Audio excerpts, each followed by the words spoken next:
लेन then के विवाद से जुड़ा एक मामला अब नया मोड़ ले चुका है।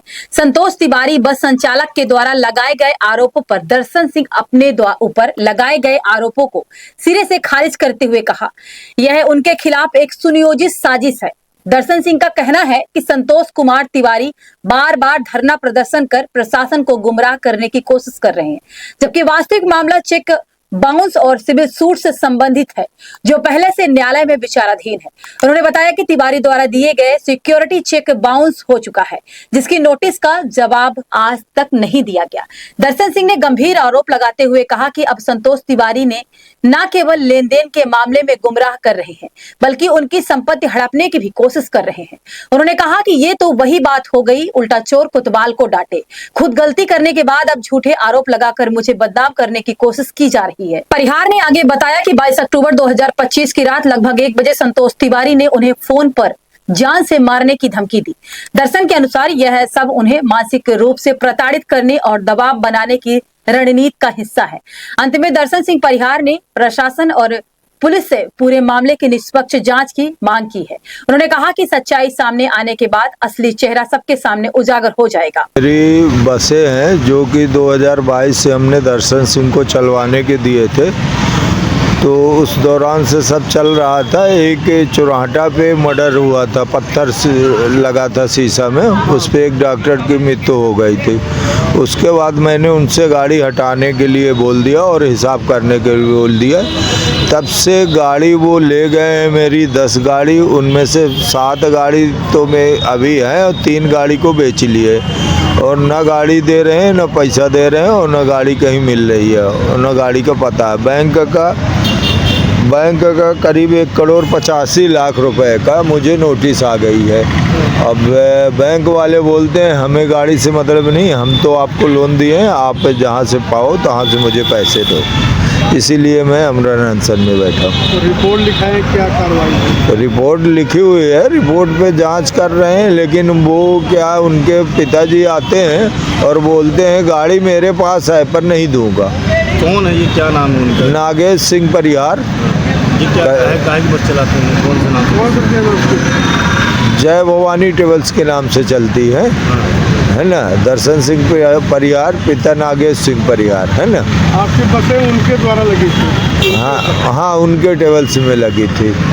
कब से गायब हुई हैं बसें? बसें 6 महीने हो रहे हैं। अभी तक कोई कार्रवाई नहीं हुई। रिपोर्ट कहाँ पर हुई है, सिविल लाइन का? रिपोर्ट तो माननीय सभी जगह सूचना दी है, आपके गृह सचिव और यहाँ आईजी साहब दीजिए, थाना सिविल लाइन में FIR हुई है। बाकी सभी बड़े अधिकारियों को दे के सूचित किए हैं। अनशन में बैठे हैं, कब तक चलेगा अनशन आपको? अब ये जब तक हमें गाड़ी मिल जाएगी तब मैं तोड़ दूंगा अनशन। यह तो संतोष कुमार तिवारी। नमस्कार, मैं दर्शन सिंह परिहार, प्रोपराइटर जय Bhavani tour and travels, Indore से अपनी बसों का संचालन विगत 7 वर्षों से करता चला आ रहा हूँ। सन 2022 में कुछ बसें जो हैं तो मैंने संतोष कुमार तिवारी जी के नाम पे ट्रांसफ़र कराकर रिफाइनेंस दिया हुआ था, जिसके सिक्योरिटी अवर्स पे मेरे पास संतोष कुमार तिवारी जी के 2 चेक पड़े हुए थे। बीते मार्च 2025 में मेरे ऊपर एक झूठा प्रकरण दर्ज किया गया, जिसमें कि एक स्टोन पेंटिंग का केस था। एक प्लानिंग मेरे ऊपर डाली गई थी। माननीय उच्च न्यायालय में अग्रिम बेल लगाकर, एंटीसिपेटरी बेल लगाकर मैं बाहर हूँ, और उसके बाद मेरे गैर मौजूदगी में संतोष कुमार तिवारी जी के द्वारा मेरी जो संपत्ति बनाई हुई थी उसको हड़पने के बहुत सारे असफल प्रयास तिवारी जी द्वारा किए गए। उसी दौरान अग्रिम जमानत पर जब मैं वापस आता हूँ, उसके बाद मैं अपनी संपत्ति जो है तो मैंने अपने पास वापस रखी। इनसे मैंने या तो ये डिमांड की, या तो वह संपत्ति हमारी नाम कर दें, या तो हमारी जो इन्वेस्टमेंट है वो हमको वापस लौटा दें। इनके द्वारा पहले तो टल्ले दिए गए और यह कहा गया कि आप जो है आप अपनी संपत्ति आपके नाम कर लीजिए, उस अवधि में मेरे को कुछ पैसे लगेंगे, वह पैसे आप डाल दीजिए। इस अवधि में मैंने इनको 5 लाख रुपए इनके खाते में ट्रांसफ़र भी किए जुलाई में। 5 लाख रुपए मिलने के बाद ये जो है तो वापस से पलटी खा गए और हर जगह जो है तो प्रशासन को गुमराह करने की लगातार निरंतर असफल कोशिश करते चले आ रहे हैं। पहले इन्होंने इंदौर में आकर क्राइम में, एसीपी ऑफिस में एवं थानों में आवेदन दिए मेरे खिलाफ कि मैं जो हूँ तो इनकी बसें चोरी करनी है मैंने, इस प्रकार के जो है तो झूठे आरोप इनने मेरे ऊपर लगाए। मैं प्रशासन के सामने जब सारे दस्तावेज लेकर प्रस्तुत हुआ और मैंने जब सारी चीज़ें प्रस्तुत की कि मैंने जो है तो ऐसे ऐसे इन्वेस्टमेंट करके चीज़ें बनाई हैं, इनके जो ऊपर जो है तो इनका जो चेक मेरे पास रखा हुआ था वो मैंने बाउंस करवाया, उसकी नोटिस मैंने इनको भेजी, तो तब तक जो है तो ये शांत बैठे रहे। अब जो है तो रीवा में इनने एक झूठी एफआईआर लॉन्च करवाई है जिसमें इनने यह दावा किया है कि इनकी बसें जो है तो मेरे को चलाने के लिए थी। मेरा इनसे सीधा सा सवाल ये है एवं प्रशासन से सीधा सा सवाल ये है कि अगर इनकी संपत्ति मेरे को चलाने को दी थी तो उस चीज़ का कोई दस्तावेज है तो कोई एग्रीमेंट होगा। तिवारी जी आप वह प्रस्तुत करें और प्रशासन को गुमराह करना बंद करें। हाल ही में आपने हमको जान से मारने की भी धमकी दी है। 22 तारीख को रात्रि 11 बजे आपने निरंतर मेरे को 2 घंटे 3 घंटे तक रेगुलर कॉल किया है और वह भी ऑडियो में इस वीडियो में साझा कर रहा हूँ मीडिया के द्वारा, जिसमें आपने स्पष्ट तौर से पैसे देने से इनकार किया है एवं सारी बातें आपने खुद कबूली हैं एवं जान से मारने की, मुझे गोली मार देने की एवं फरसे से काटने की मेरे को धमकी दी। सारी जो भी बातें हैं वह सिविल कोर्ट में मेरा जो सूट है मैंने दायर किया है, सिविल न्यायालय में ऑलरेडी जो है तो प्रकरण यह पंजीबद्ध है।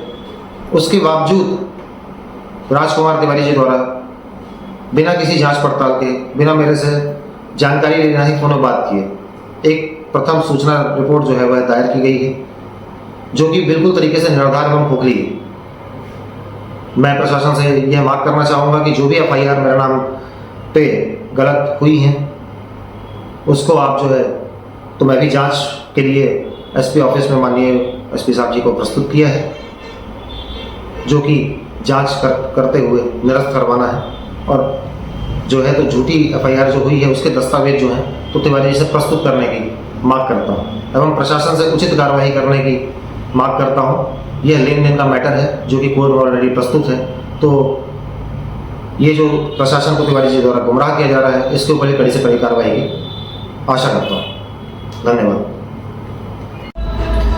तिवारी जी, इस वीडियो के माध्यम से मैं आपको यह भी संदेश देना चाहूँगा एवं उनके सारे समर्थकों को यह कहना चाहूँगा कि आप कृपया करके किस चीज़ का समर्थन कर रहे हैं उस चीज़ पे भी गौर करिएगा। यह मुद्दा लेन देन का है।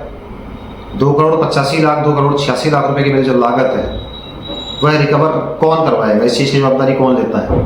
मैंने तो न्यायालय का सहारा लिया है, न्यायालय में मेरा सिविल सूट जो है वह दायर है एवं आप जो है ये जो आपकी नापाक कोशिश है कि आप धरना प्रदर्शन करके किसी प्रकार का किसी का भी जो आप पैसा लग रहे हैं उसको आप माफ़ कर लेंगे, अगर या फिर धरना प्रदर्शन करने से कर्जे माफ़ हो रहे हैं या तो किसी की देनदारी माफ़ हो रही है, तो मैं भी ये दावा करता हूँ कि मेरे ऊपर भी बाजार का 2 से 3 करोड़ रुपए का देनदारी है, तो मैं भी आपके बगल में आके धरना प्रदर्शन जो है तो वह प्रारंभ कर देता हूँ। आशा करूँगा कि मेरा भी जो देनदारी है वह इस धरना प्रदर्शन से मुक्त हो जाएगी।